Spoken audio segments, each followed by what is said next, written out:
empezar con el útero. Vean ustedes, el útero es la glándula, es un órgano importante, que es el órgano donde se va a anidar y va a desarrollar el feto durante los 9 meses.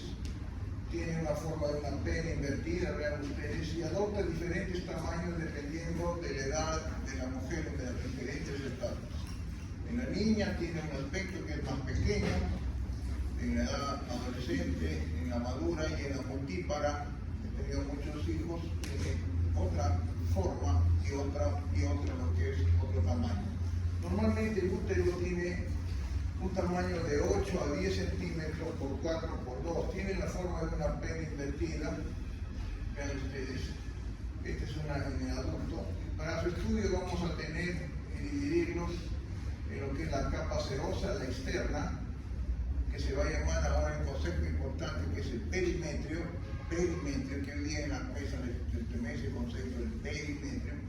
Luego tiene la capa muscular, que es el miometrio, la capa muscular, y tiene una capa que sufre cambios proliferativos en la etapa de la mujer, que es cambios hormonales, que es el endometrio, que tiene cambios estrogénicos los primeros 15 días y progestacionales en los siguientes 15 días.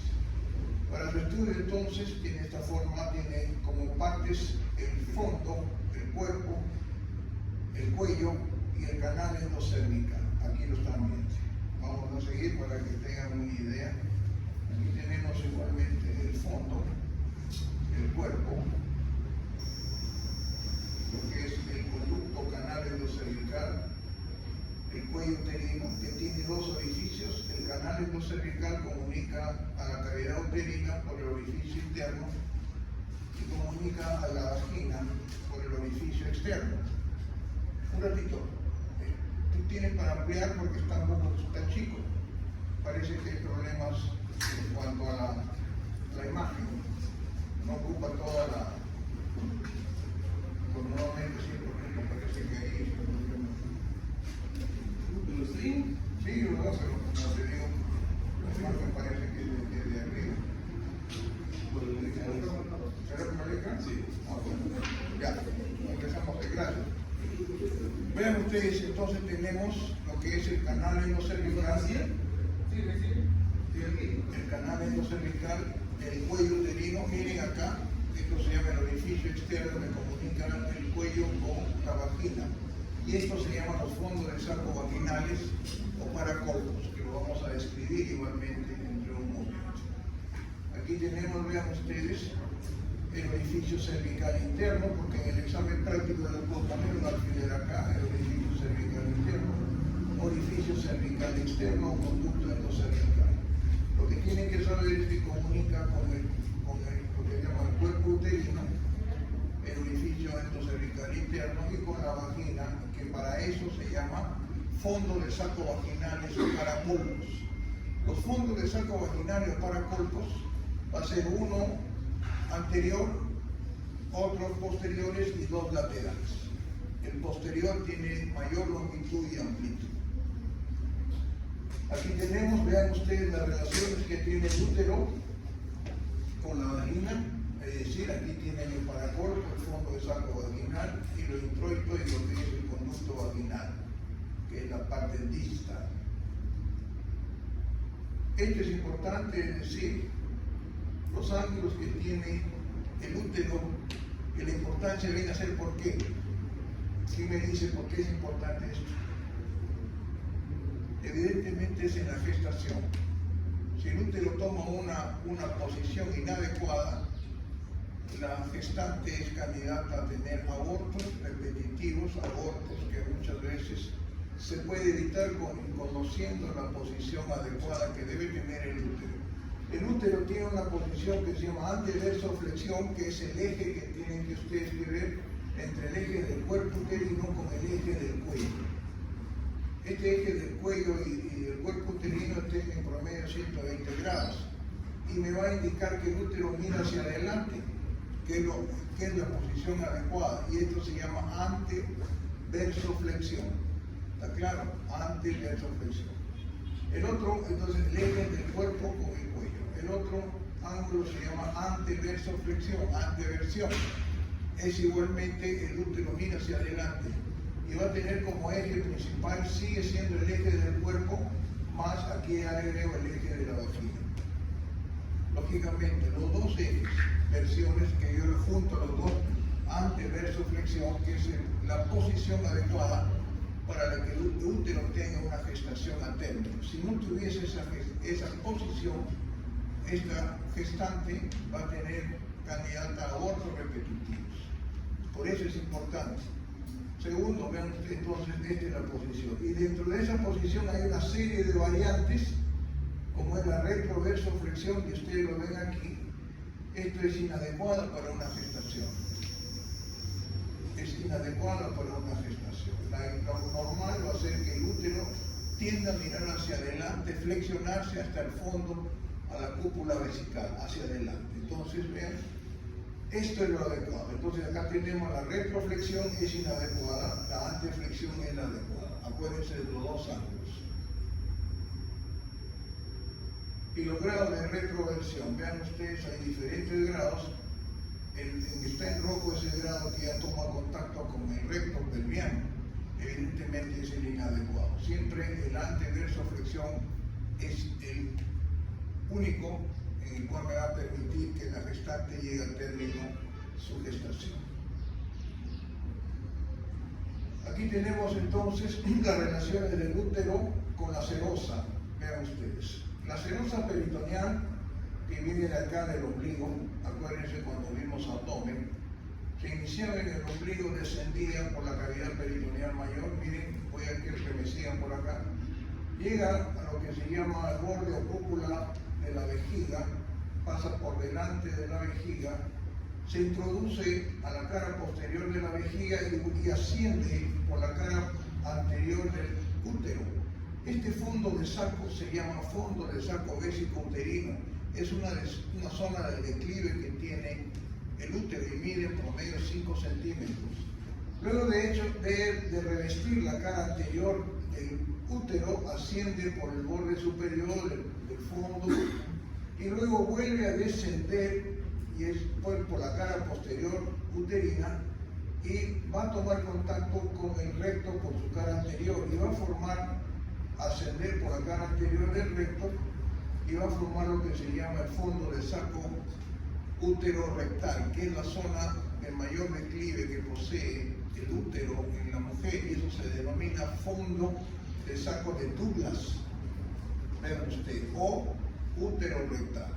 Dentro de los dos, el de más profundidad es el de Douglas, mide en promedio de 7 centímetros.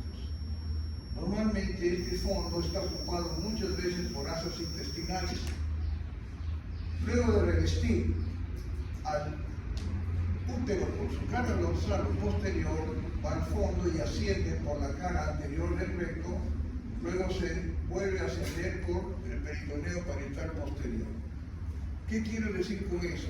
Que la serosa del útero lo va a revestir solamente por su cara anterior y posterior, no por sus caras laterales.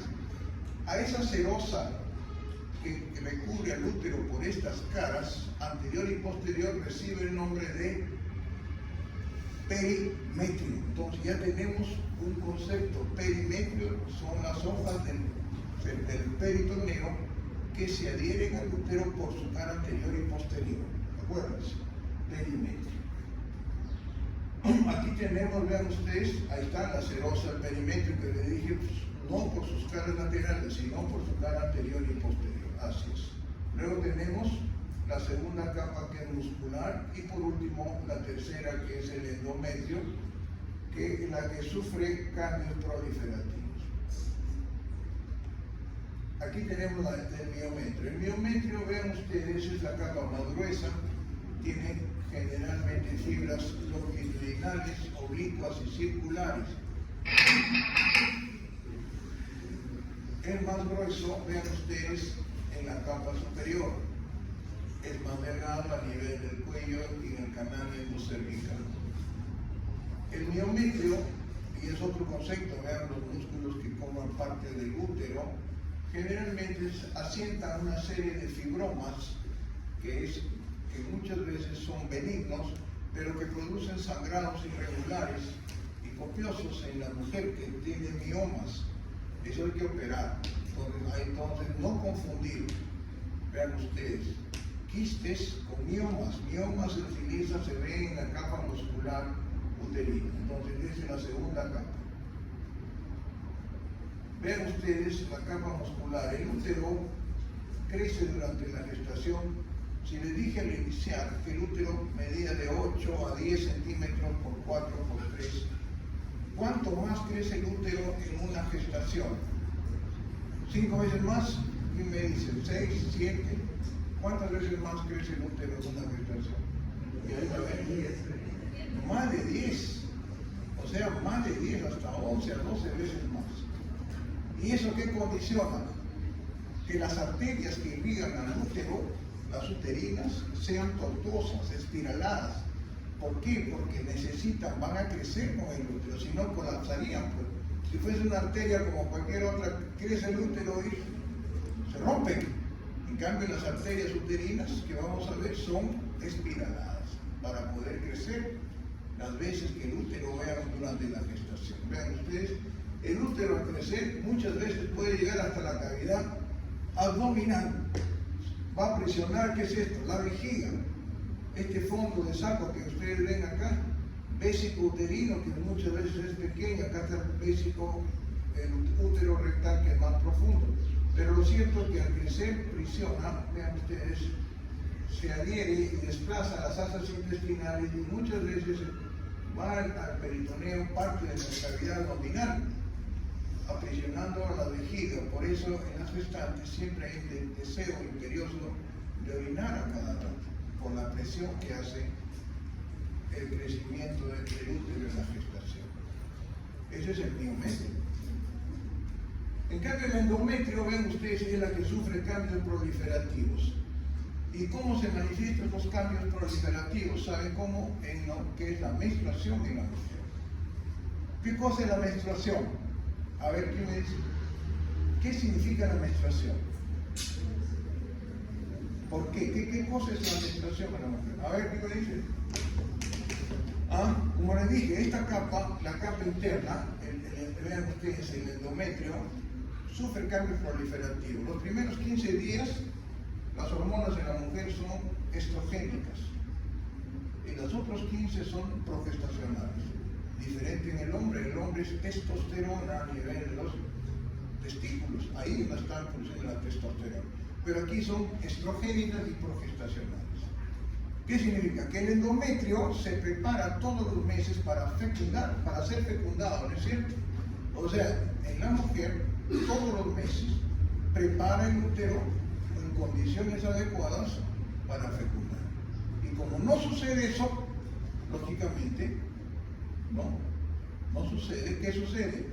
Empieza lo que se llama la descamación y la menstruación. Es decir, se bloquea todo y empieza lo que es la etapa estrogénica y proliferativa de lo que es la menstruación.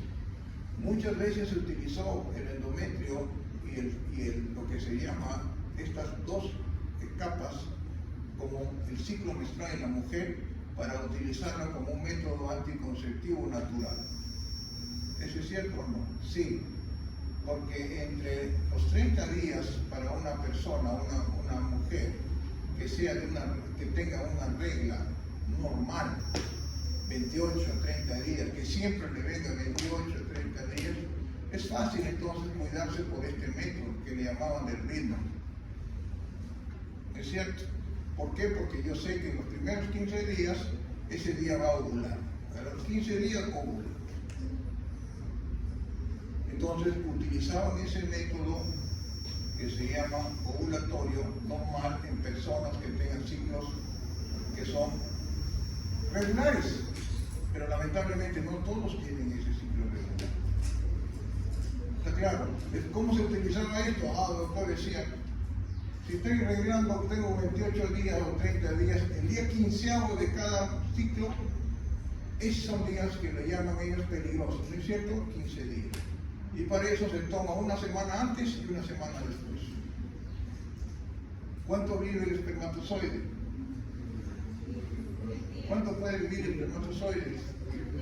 No, puede vivir más. 48 horas, hasta un poquito más, ya llega, el espermatozoide llega viejito. Pero llega viejito y a veces ¡ping! Prende. Entonces por eso se utiliza ¿qué cosa? Este método solo para personas regulares.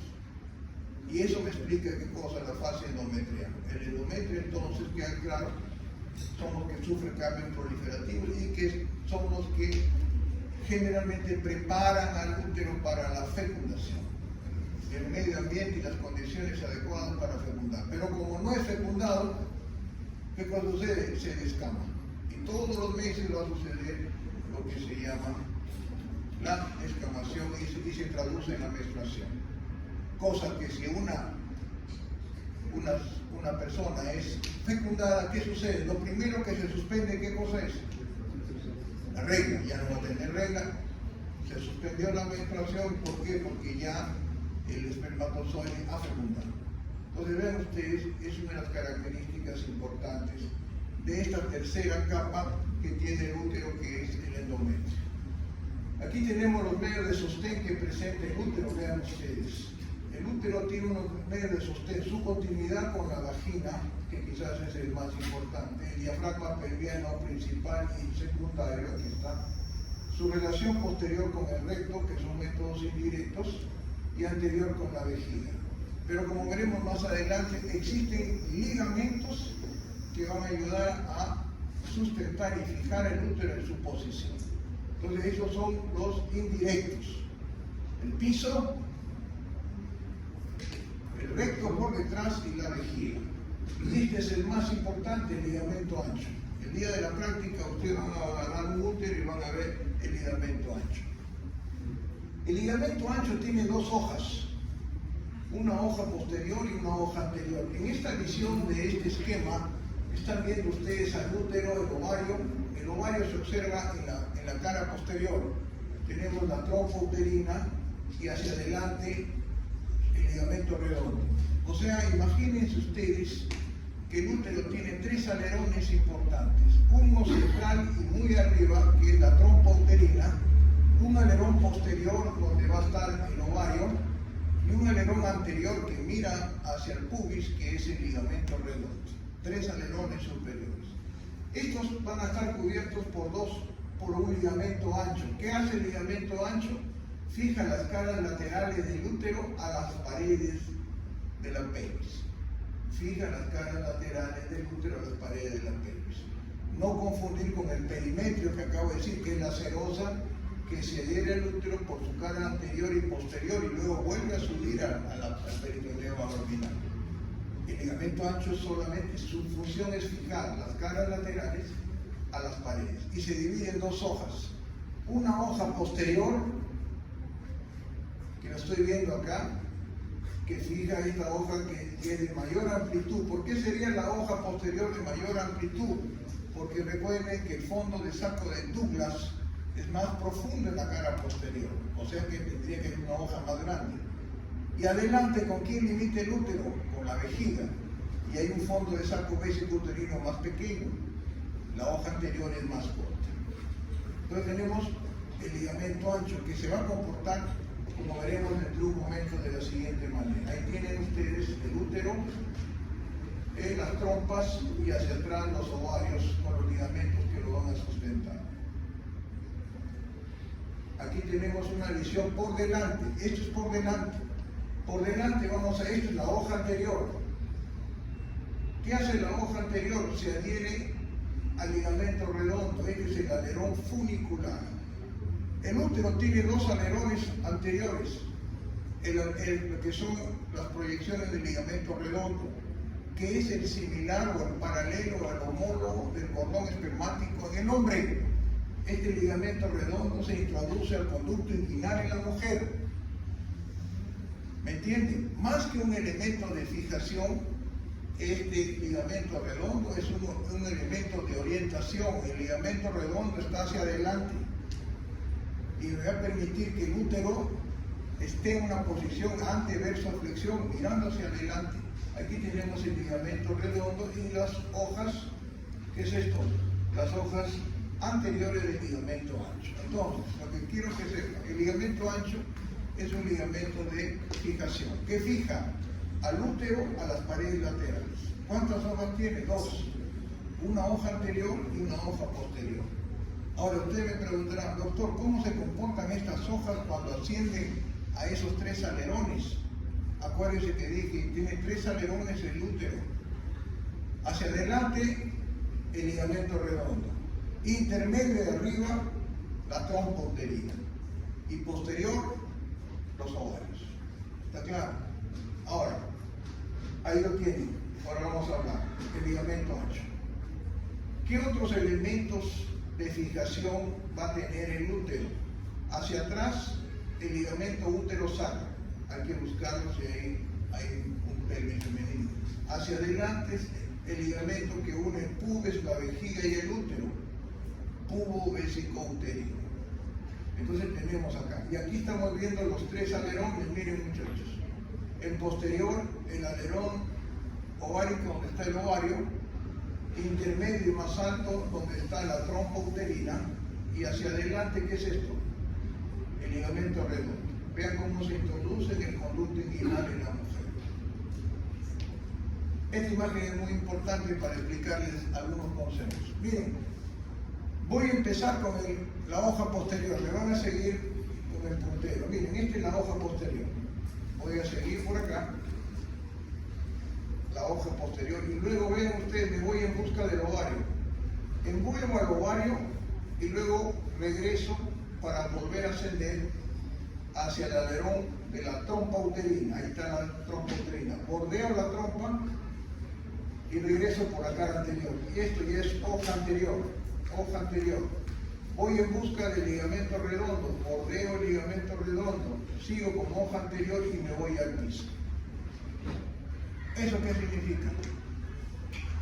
Que las dos hojas del ligamento ancho que adhieren al útero, vamos a retroceder aquí, las dos hojas, ahora me entienden, del ligamento ancho que adhieren al útero a las paredes laterales se llama parametrio.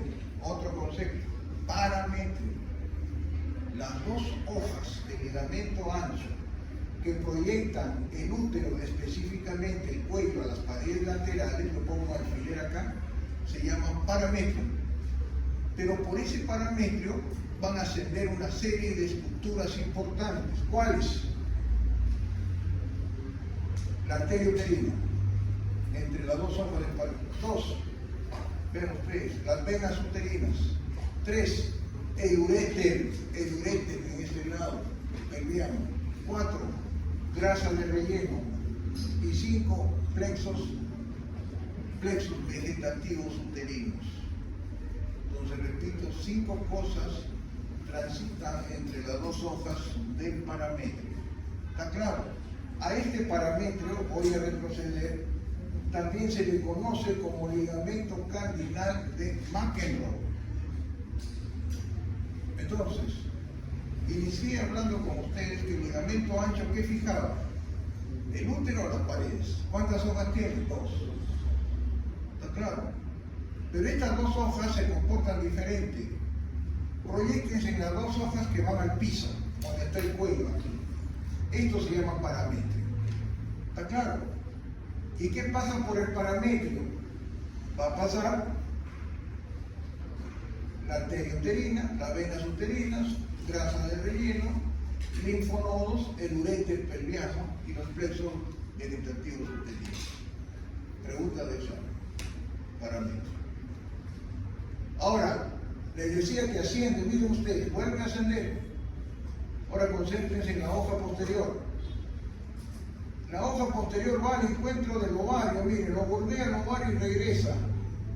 La parte de la hoja posterior que se adhiere al ovario se va a llamar mesoovario, otro concepto, mesoovario. Cuando diga qué cosa es el mesoovario, es la hoja posterior del ligamento ancho que se adhiere al ovario, lo bordea Y ustedes lo van a ver a trasluz.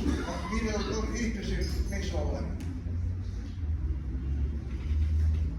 Ahí van a estar los vasos ováricos, la arteria y la vena ovárica. Luego vuelve a ascender, miren, la hoja posterior del ligamento ancho y se adhiere aquí a la trompa uterina.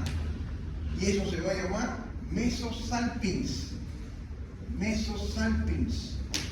Entonces, ¿qué cosa es el mesosalpinx? Es la hoja posterior del ligamento ancho que se adhiere a la trompa. ¿Qué es el mesoovario? Es la hoja posterior del ligamento ancho que se adhiere al ovario. Aquí lo tengo, ¿no es cierto? Ahí lo tienen, ven ustedes. Entonces agarra acá por fin y vuelvo a ascender. Esto es mesosalpinx. Esto es mesoovario. ¿Qué más hace? Bordea y cae por la cara anterior, ¿no es cierto? Doctor, cae por la cara anterior. Y va a dar lo que se llama el alerón funicular. Es decir, ¿qué cosa es el alerón funicular? Viene a ser la hoja anterior del ligamento ancho que se adhiere ¿a qué? Al ligamento redondo. ¿Está claro? Entonces hay conceptos y nombres que tienen que saber. Perimetrio, ¿qué cosa es entonces? La serosa peritoneal que se adhiere a la cara anterior y posterior ¿de qué? Del útero.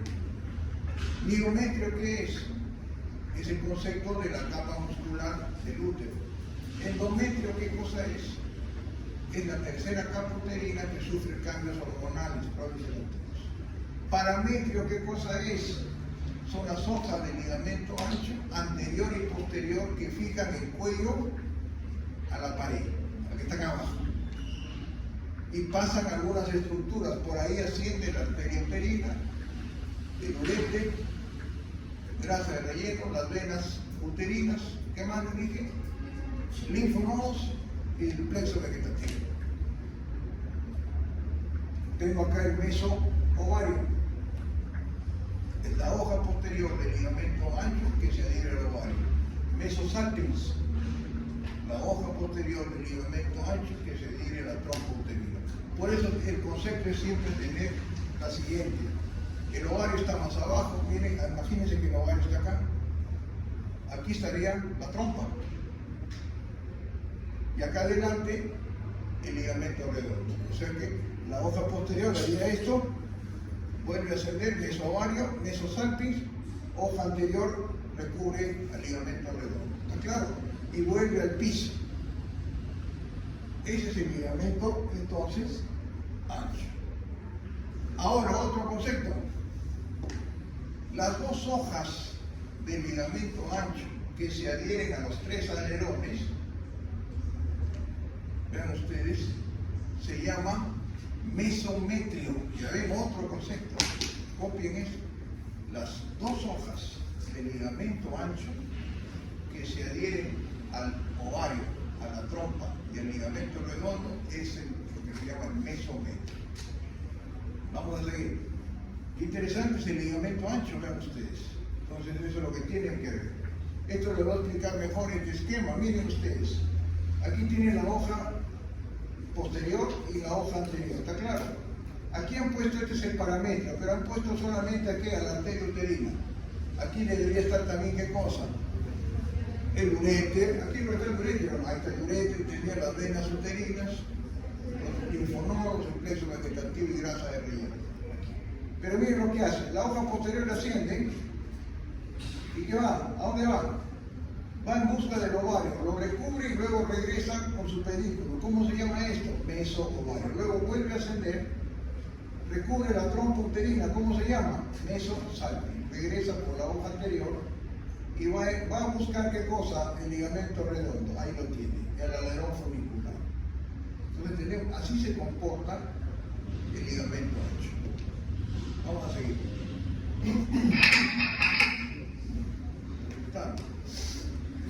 Vean ustedes, aquí tenemos igualmente, este es un esquema de una histerectomía, solamente queda un cuello uterino para que vean las arterias y venas uterinas, ligamento uterosacro y vésico uterino o cubo vésico uterino. Aquí tenemos el ligamento ancho, miren ustedes, la trompa uterina, el mesosalpis, esto sería el parametro. Entonces, la irrigación del útero está dado por las dos arterias uterinas, que son ramas de ¿quién? De la ilíaca interna. La ilíaca interna hipogástrica en la mujer, sus ramas genitales son dos, las uterinas y la vaginal larga, que salen de acá. La uterina, vean ustedes, tortuosa, vean ustedes, y el sitio de abordaje siempre de la uterina es por el parametro, empieza por el cuello, para luego ascender por el cuerpo y el fondo, y ir en busca de dos estructuras, a la trompa y al ovario, dando las tubáricas, en este caso tubaria interna y media, y la arteria ovárica interna. Son ramas de la uterina. Pero la uterina, cuando asciende, son dos uterinas, empiezan las ramas para la submucosa y mucosa, que son llamadas arciformes, helicinas y arqueadas, y se anastomosan homo y contralateral. Ahí tienen las arterias uterinas. Entonces, si en el útero quiero buscar a la arteria uterina, me voy ¿en dónde? Al cuello uterino, a la cara lateral, por el parametro. Por ahí van a ascender las uterinas. Ahí la tienen a la arteria uterina y la arteria vaginal, que va para el tercio superior de la vagina. Entonces queda claro que la uterina colabora a irrigar también la trompa uterina mediante dos tubáricas, porque va la trompa, tubárica interna y tubárica media, y contribuye a irrigar al ovario con la ovárica interna, siendo la principal pues la arteria ovárica, que es la gonadal en la mujer, que aborda al ovario por la cara lateral. Ahí la tienen. Miren, ahí está la uterina, vean ustedes cómo asciende con su drenaje venoso. Entonces, esa es la idea, acá está el parametro, vean ustedes. Entonces queda claro que el útero evidentemente es irrigado por las uterinas. En cuanto al drenaje venoso, es igual y comparte con el ovario y la trompa uterina, va cerrada, vean ustedes, por las venas uterinas que van a ir a la cava inferior. Vean ustedes las venas uterinas, tanto derechas como izquierdas, y que adoptan el nombre de la arteria uterina.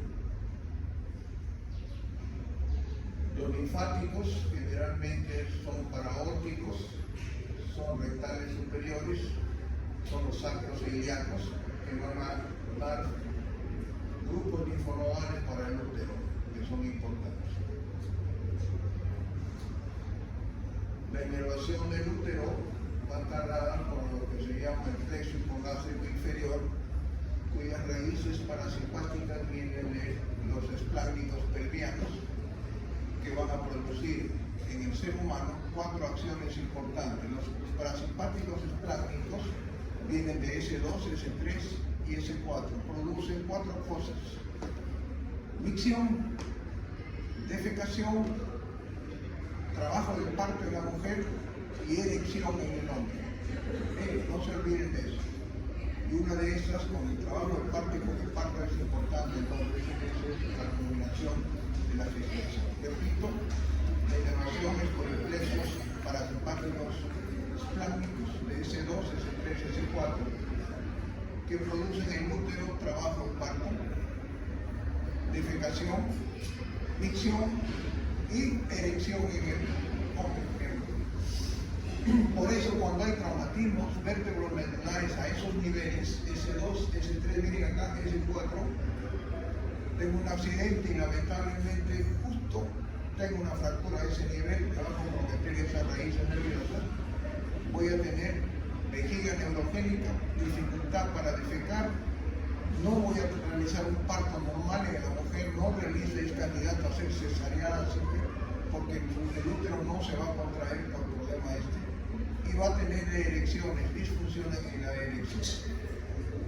Ahí lo tiene.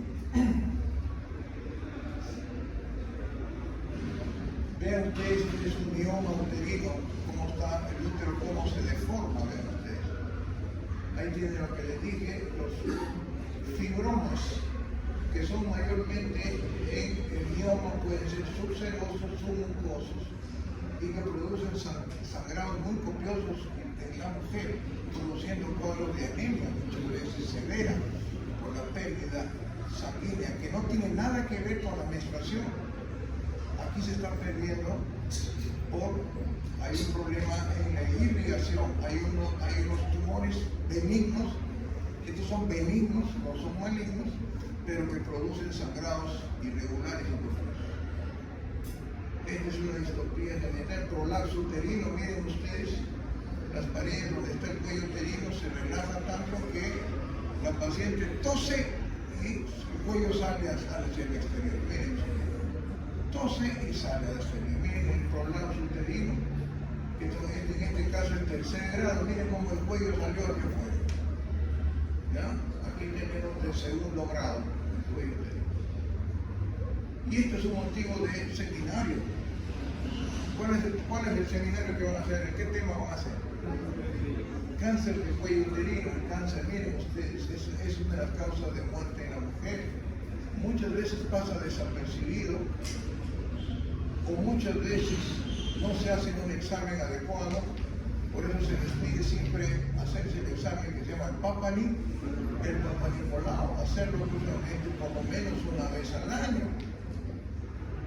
Miren ustedes, este es un cáncer ya cuando está ya extendido, hay una deformidad del cuello uterino, esto es normal. Vean ustedes, es un carcinoma ya metastásico del cuello uterino, y no hay nada que hacer porque ha comprometido no solo el útero, anexos, incluso toda la región del apéndice. Entonces, útero, que quede claro lo que hemos visto en útero. Ahora vamos a la trompa uterina. La trompa uterina es el órgano de la anidación. Acuérdense que en la trompa el espermatozoide y el óvulo sale del ovario y va a la trompa en la ampolla a la espera de ser fecundada. Cuando el óvulo es fecundado, anida en la trompa y ese óvulo migra hacia el fondo uterino, donde se va a desarrollar durante los 9 primeros meses. La trompa uterina, vean ustedes, o trompa de falopio, tiene partes importantes. Una zona intramural, intersticial, una ampolla y una fimbria, generalmente, o pabellón. Vamos a ver la siguiente. Aquí tiene la intramural, ahí están las medidas. Vamos a verlo acá. La intramural mide 1 centímetro, su diámetro es pequeño, 0.1, 0.2. Luego sigue la zona intersticial, que mide en promedio de 2 a 3 centímetros. Conforme yo me alejo, el diámetro es mayor. Luego sigue la ampolla, que mide 7 a 8 centímetros. Y luego, por último, la fimbria o la parte del pabellón, que mide 2 a 3. Aquí en la ampolla es donde sucede lo que es la fecundación. Aquí se fecunda. Vamos a ver mejor acá. Pero la trompa tiene elementos de fijación. Los elementos de fijación que tiene la trompa uterina son 3. Su continuidad con el útero lo mantiene en su posición. 2. El mesosalpinx. Y 3. El ligamento tubo-ovárico. Repito, 3 elementos de fijación tiene la trompa uterina. Su continuidad con el útero, el mesosalpinx, que es la soja del ligamento ancho, y el ligamento tubo-ovárico que lo une a la trompa con el ovario. Ahí lo tenemos. Ahí tienen ustedes las medidas. En el examen yo les puedo tomar entonces una parte de la trompa uterina, le puedo tomar la zona intramural o la ampolla o la fimbria o el pabellón.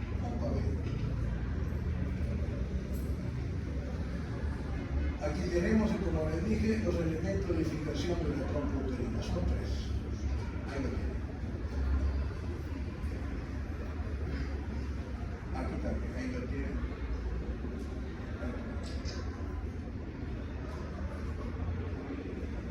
Aquí ven ustedes, como les decía, en la ampolla, en la zona de la ampolla donde está la fecundación.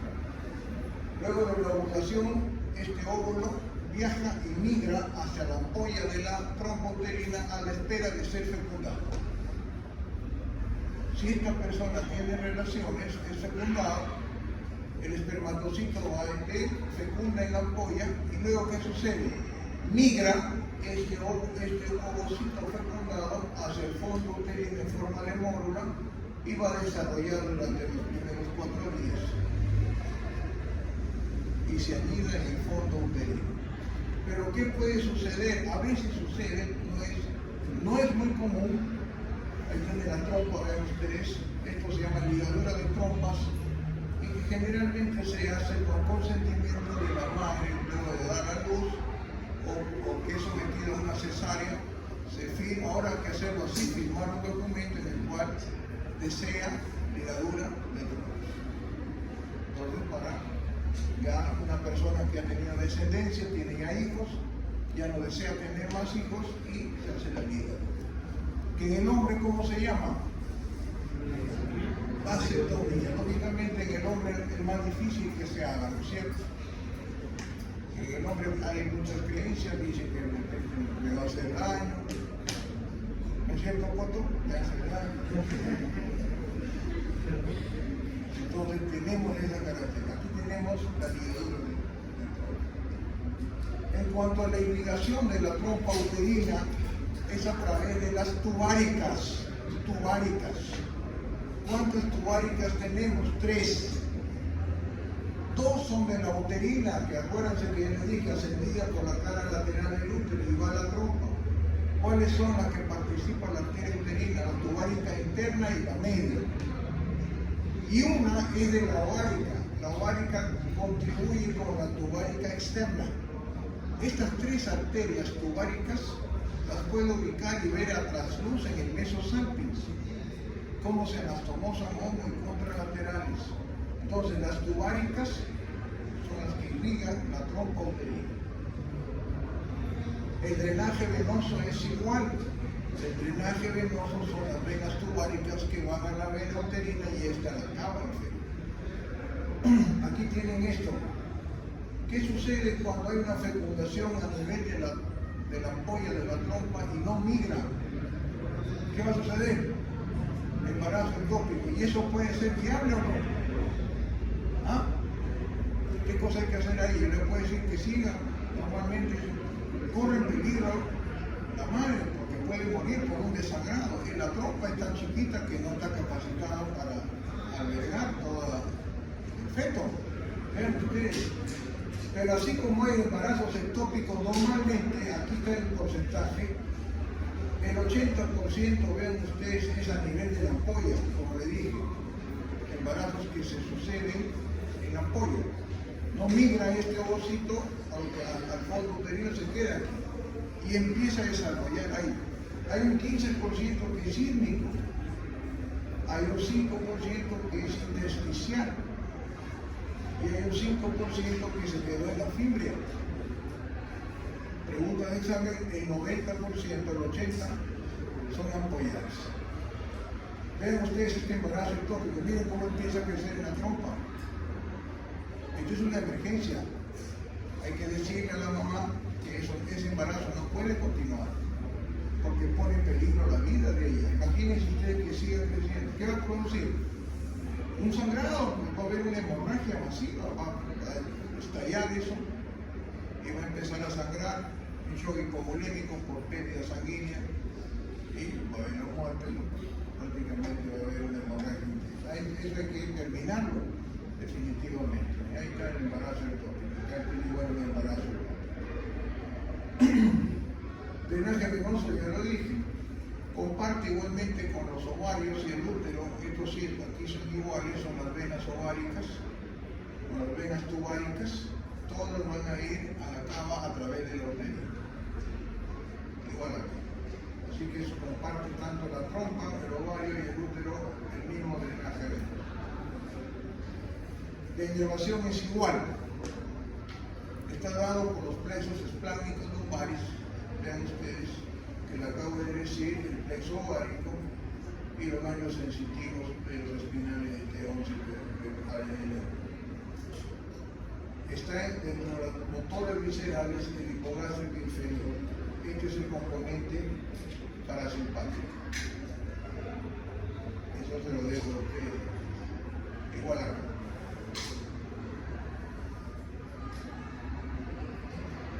Ahora vamos a hablar del ovario. El ovario es el órgano de la ovulación. Claro, aquí el ovario lo que va a contribuir es desarrollar un óvulo. Ustedes lo han visto en embriología seguramente. Vean ustedes, han visto que los ovarios generalmente tienen diferentes características dependiendo la edad en la mujer. Una niña prepuber generalmente son pequeños, son blancos rosados, miden de 2 a 3 centímetros. En la etapa adulta ya desarrolla más, se tiene 4 por 3 por 2. Están situados posteriormente en el alerón posterior. Vamos a poner acá. Aquí tenemos de ustedes, son dos, derechos e izquierdos. Tienen dentro de ellas lo que se llama una corteza, una zona medular, donde vamos a tener el ovocito, vamos a tener las células de Kraft. Vean ustedes el desarrollo de todos los ovocitos primarios, secundarios y al final el óvulo que sale y es captado por la fibria. Vean ustedes, por eso los ovarios tienen una función exocrina y endocrina. Endocrina porque va a liberar las hormonas femeninas, que son los estrógenos y la progesterona. Y exocrina porque libera los ovocitos que generalmente contribuyen a la ovulación. Normalmente, ¿cuántos ovocitos debe de regular? 1. Pero muchas veces cuando hay señoritas que se sospechan que no tienen, que son estériles en un matrimonio joven, a veces no pueden tener hijos, entonces los dos se cometen estudios.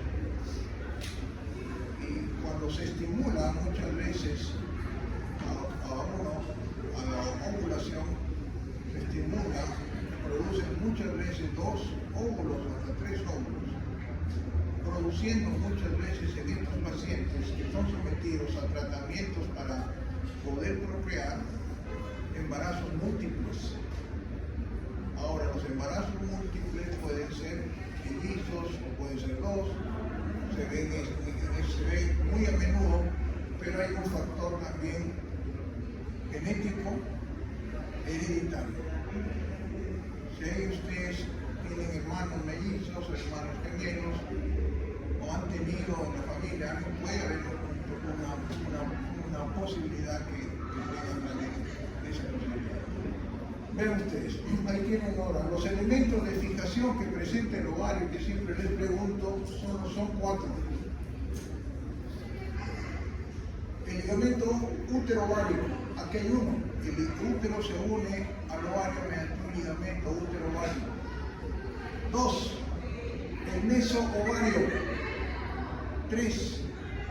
El ligamento tubo-ovárico. Y 4.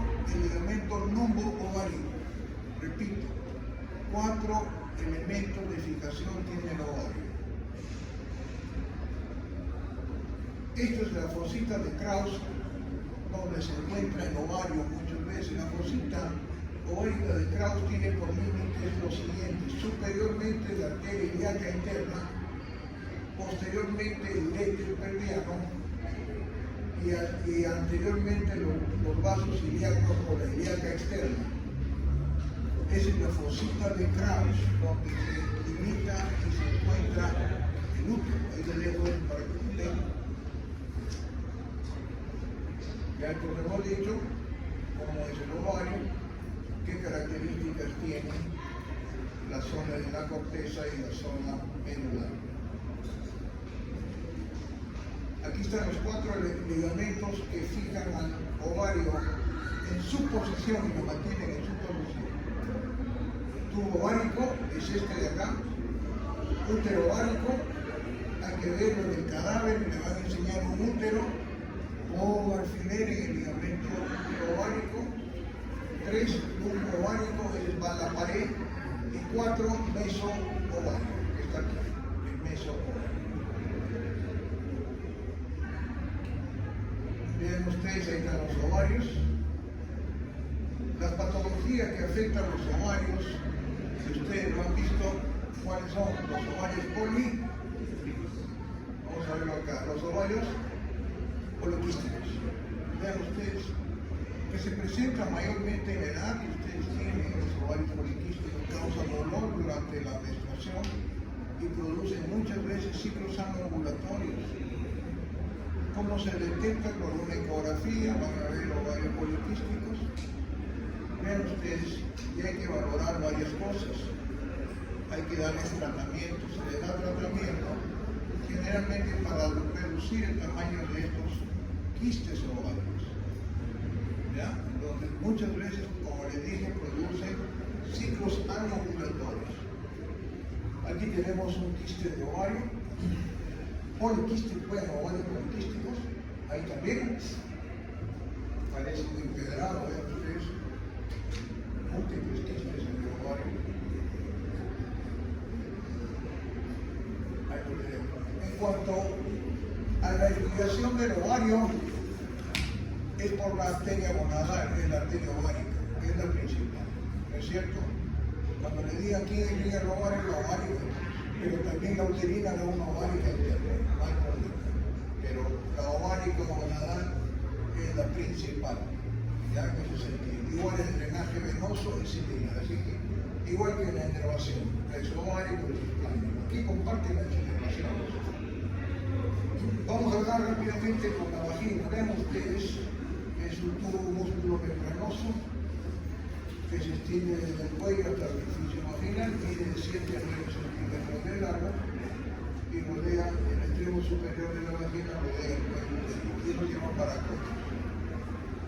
Los elementos de fijación que presenta la vagina, vean ustedes, van a ser el tubo vaginal, un músculo importante dependiente del tubo rectal.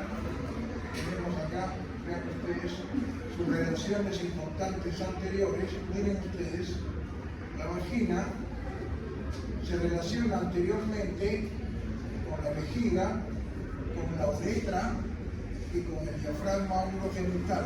Entonces, la vagina, por su cara anterior, se relaciona con la vejiga, con el diafragma urogenital o secundario y con la uretra.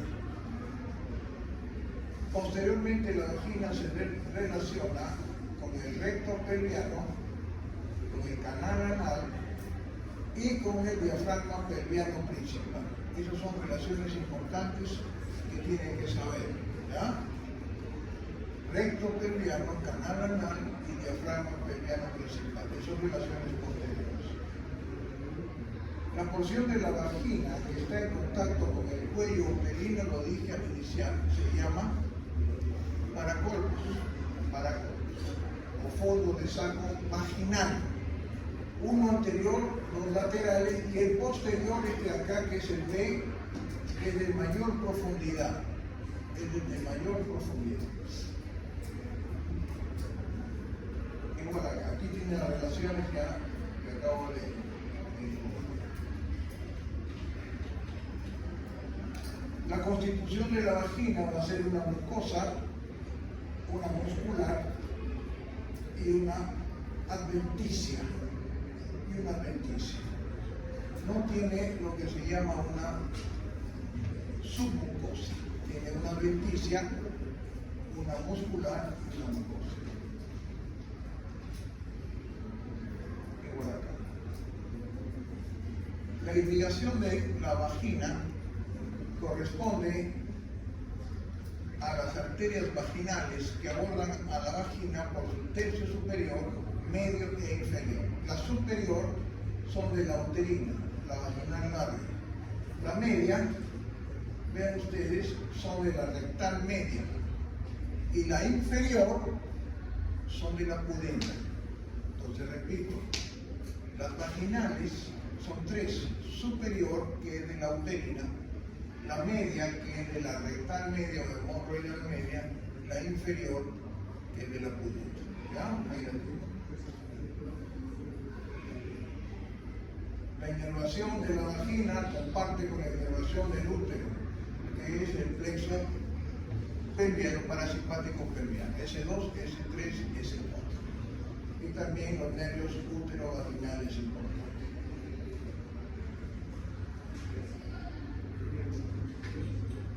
Bueno, rápidamente, recto pelviano, vamos a hacer rápidamente. El recto pelviano, vean ustedes.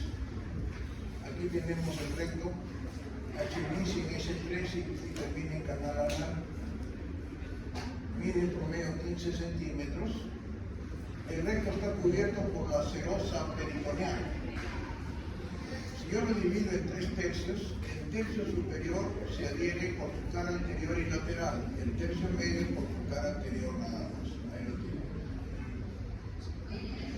Lo que ustedes tienen que reconocer del recto pelviano, aquí tienen los alerones del recto, tienen que reconocer qué cosa, las válvulas o los canales o las válvulas anales o de Houston, que son 3, que eso siempre les pregunto en el cadáver.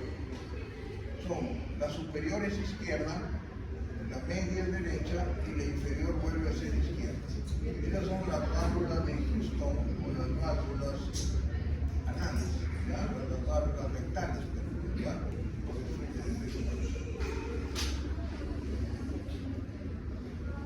La irrigación del recto es por las rectales. Ustedes vieron que la rectal superior, ¿de dónde venía? De la mesentérica que inferior, ¿recuerdan? La rectal media viene de la hipogástrica y la rectal inferior viene de la pudenda. Miren qué importante es la pudenda, ¿no? Una serie de ramas. Las 3 rectales se anastomosan homo y contralateralmente. El drenaje venoso es igual, solo que la vena rectal superior va a ir a la porta a través de la mesentérica inferior y el resto al sistema cava. Hay un sistema porto-cava, acá lo tenemos.